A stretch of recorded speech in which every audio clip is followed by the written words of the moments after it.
You ask Tiger to solve. This deals with linear equations with one unknown. The final result is x equals 3/5. Let's solve it step by step. Simplify the expression. Simplify the arithmetic. Group all constants on the right side of the equation.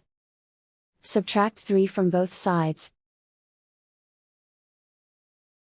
Simplify the arithmetic.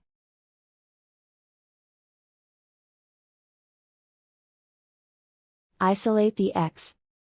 Divide both sides by -5. Cancel out the negatives.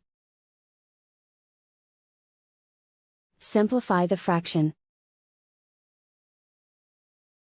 Cancel out the negatives.